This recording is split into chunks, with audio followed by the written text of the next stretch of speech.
వారి 43వ వార్షిక మహోత్సవాల్లో భాగంగా ఈరోజు అమ్మవారికి విశేష పూజలు నిర్వహించడం జరిగింది. మరి సీతారాంపేట కొబ్బరి తోటలో వేయించేస్తున్న శ్రీ పొంతుల ముసలమ్మ వారి ఉత్సవాలు గత 42 సంవత్సరాలుగా కూడా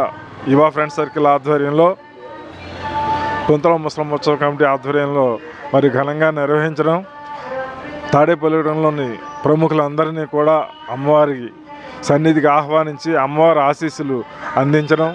మరి ఎండోమెంట్ మినిస్టర్ల దగ్గర నుంచి ఎమ్మెల్యేలు విప్పులు అందరూ కూడా మరి అమ్మవారి ఆశీస్సులు పొందడం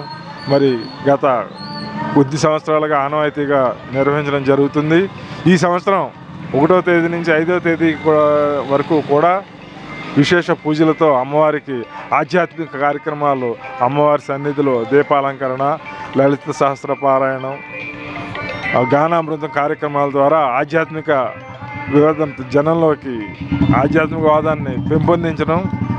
హైందవ మత సాంప్రదాయాన్ని అనుసరించి అమ్మవారి సన్నిధిలో పూజలు నిర్వహించడం జరుగుతుందని తెలియజేస్తూ 5వ తేదీ అమ్మవారి ఊరేగింపు మరి తాడేపల్లిలో ఘనంగా నిర్వహిస్తున్నామని, మరి 10వ తేదీ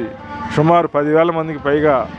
అమ్మవారి సన్నిధిలో అన్న సమారాధన కార్యక్రమం నిర్వహిస్తున్నామని, మరి ఈ కార్యక్రమాన్ని మరి భక్తులందరూ విచ్చేసి అమ్మవారిని దర్శించి అమ్మవారి ఆశీస్సులు పొందవలసిందిగా కోరుతున్నాను.